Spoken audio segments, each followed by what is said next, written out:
منغو أمريكان إيران سمع مقراس تخصد دحر مكيادو إسرائيل أمل ليبانوس تكايدو زلامت كعتات تتيلو مهلاو تغليصو بوغن أمريكا دما ليبانوس أكال نايت مقراس تخص خمزة كونت يزحبر زلا مس إيران سمع مقراس تخص كونت تقبره أنصار عطوق جل حزب الله زكاية زلو وقاقن يغتصل كم زلو يمسب سلطان غليصم إسرائيل أوشت 10 دقايق لعلم 100 إزتاتن وتهدرو بوتاتاتن حزب الله بموقع دحرتي أقار سراويت ناب ليبانوس زوافرت الجزية زعبة متكعة أير فتسي ملا دوباو كبابيتات رئيس ختم ليبانوس بيروت دوباو ليبانوسن مبرقاو غولاغول بعكن علامة متكعة كاب زخونة كبابيتات مخانمون تقاليص لا نزمت قعدتا سعيبو دما منستريت عنا ليبانوس أوتيو أبزول لمجلسي بوحدو 282 سبات هيوتم كم سأنون بتقصريك وسخ كم زخيلن قاليصو እቲ ሚኒስትር ወሲኹ በቲ መጥቃዕቲ 809 ሰባት ከም ዝቆሰሉ ጽሒፍ ኣሎ ሰራሕተኛታት ህጹጽ ረድኤት ኣብ በይሩት ድሕሪ ዝተፈጸመ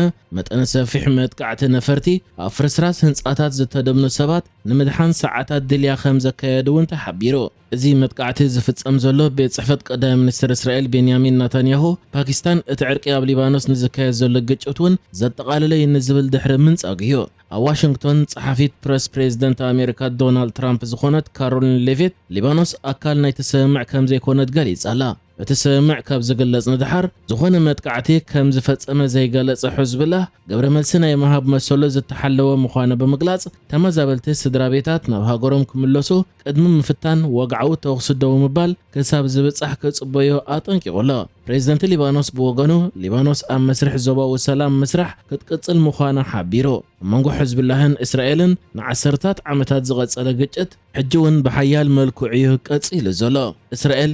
100 ዕጡቓት ሕዝብላህ ከም ዝቀተለት እትገልጽ ኮይና ኩናት ኢራን ካብ ዝጅምር ንድሓር ሚኒስትሪ ጥዕና ሊባኖስ ብመጥቃዕታት እስራኤል 130 ህጻናት ዝርከብዎም ልዕሊ 1700 ሰባት ኣብቲ ውግእ ከም ዝተቐትሉ ይዝሕብር ልዕሊ 1.2 ሚልዮን ሰባት ድማ ማለት ሓደ ሕምሲት ናይ ህዝቢ ሊባኖስ መዛበል ከም ዝተገደደ ይዝሕብር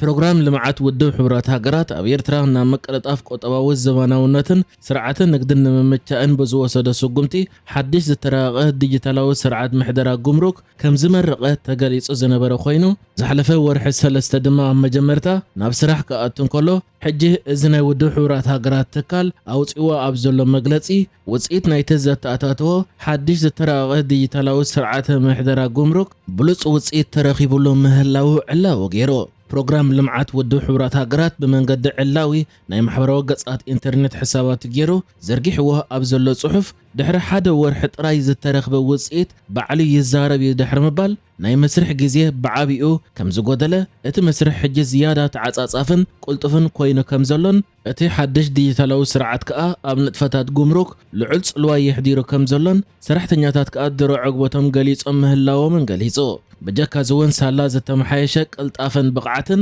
እቶት እናወሰኸ ይመጽእ ከም ዘለውን እቲ ናይ ውድብ ሕብራት ሃገራት ዘገለጸ ኮይኑ ናይ ዓማዊል ዕጋበት ተፈጢሩ ከም ዘሎን ናይ መስርሕ ግዜ ከም ዝነከየ ከምኡውን ሰነዳት ናይ መውጻእ ግዜ ቀልጢፉ ከም ዘሎን በዚ ከዓ ዝያዳ ሰነዳት ኣብ ሓጺር ግዜ ንኽወጽእ ኣኽኢሉ ምህላውን ሓቢሩ ሰራሕተኛታት ከዓ ብጣዕሚ ቀልጢፎም ነቲ ስርዓት ከም ዝመለኽዎን እታ ነቲ ሓድሽ ስርዓት ከተካይድ ዝተመርጸት ጉጅለ ድማ ተላሚዳ ነቲ ሓድሽ ቴክኖሎጂ ጽቡቕ መሊኻቶ ምህላዋን እውን ሓቢሩሎ እቲ ቴክኖሎጂ ብተወሳኺ ንጹርነትን ሓቅነትን ናይ ሓበሬታ ከም ዘለዓለን ዝተመሓየሸ ኣገባባትን ምዕብል ዝኾነ ክፋላትን ዘለዎ ንስራሕ ድማ ዝቐለለ ገይርዎ ከም ዘሎን ብዘይ ወረቐት ዝካየድ ስራሓት ከዓ ንወጻኢታት ብዓቢኡ ቀኒስዎ ምህላውን ገሊጹሎ እቲ ብደገፍ ፕሮግራም ልምዓት ውድብ ሕብራት ሃገራትን ካልኦት ዓለም ለኻውያን መሻርክትን ከም ዝማዕበለ ዝተገልጸ ሓድሽ ስትራቴጂካዊ ተበግሶ ነቲ ካብ 2007 ናትሒዙ ኣብ ስራሕ ዝጸንሐ ኣገባብ ኣሰራርሓን ሶፍትዌርን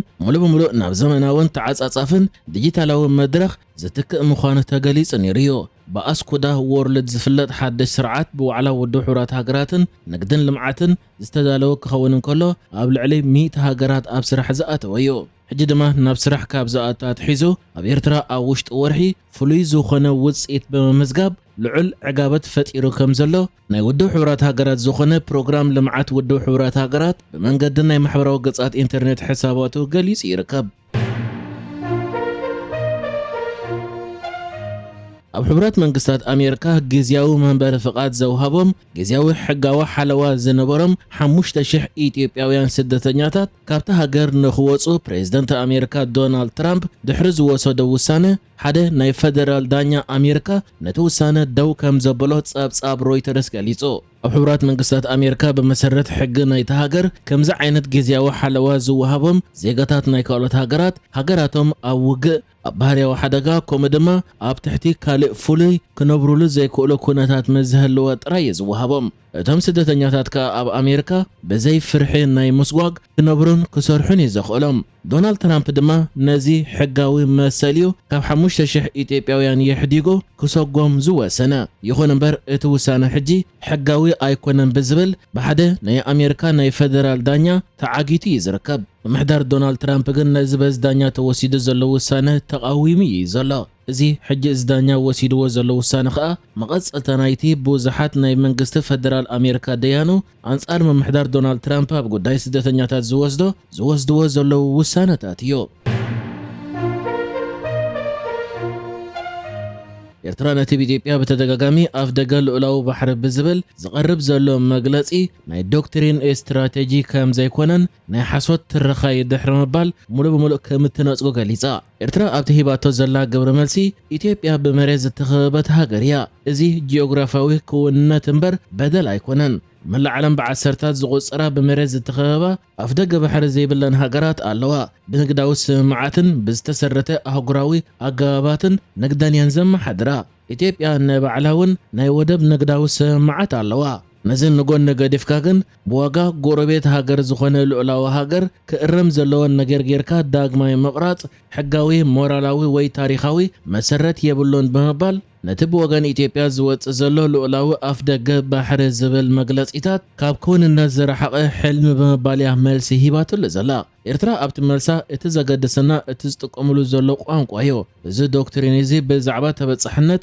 ወይ ምትሕብባር ኣይኮነን ዝዛረብ፣ ብዛዕባ ዋንነት እዩ ዝዛረብ ዘሎ። እቲ ፍልልይ ድማ ኣገዳሲ እዩ። ተበጻሕነት ኣብ ውሽጢ ኣህጉራዊ ሕጊ ብዘተ ክግበር ይከኣል እዩ። ዋንነት ግን ልኡላውነትን መሬት ጎረቤትን እዩ ዝጥሕስ። ሓደ መንግስቲ ንገማግም ባሕሪ ጎረቤት ከም ሃገራዊ ኣካሉ ገይሩ ክገልጾ ዝጅምር ድማ ንዘተ ኣይኮነን ዝዳሎ ዘሎ። ንኣዝዩ ሓደገኛ ነገር እዩ መሰረት ዘንብር ዘሎ ብምባል ኢትዮጵያ ትገብሮ ዘላ ምንቅስቓስ ንዘይምርግጋእ ናይቲ ዞባ ሓደገኛ ምዃኑ ገሊጻ። ብተወሳኺ ኤርትራ ኢትዮጵያ ከቢድ ውሽጣዊ ግጭትን ፖለቲካዊ ምብታንን ኣብ ዘጋጥመላ ዘሎ እዋን ከምዚ ዓይነት መግለፂ ትህብ ዘላ ታሪኽ ነቲ ቅዲ ይፈልጦ እዩ። ሓደ መንግስቲ ኣብ ውሽጢ ሃገር ንዝፍጠር ወጥሪ ክፈትሖ ኣብ ዘይክእለሉ እዋን ናይ ደገ ምኽንያት እዩ ዝደሊ። እዚ ድማ መሪሕነት ኣይኮነን፣ ነቲ ዞባ ድማ ዋጋ ክኽፍል ዝኽእል ክኸውን ይኽእል እዩ ብምባል ኢትዮጵያ ውሽጣዊ ጸገማታ ንምሕባእ ንጉዳይ ኣፍ ደገ ባሕሪ ተልዕሎ ምህላዋያ ኤርትራ ከሲሳ ዘላ። ንሕጂ ዝተዳለወ ዜናታት እዚ ነይሩ። ብካልእ ክሳብ ንራኸብ ሰላም ንዓኹም።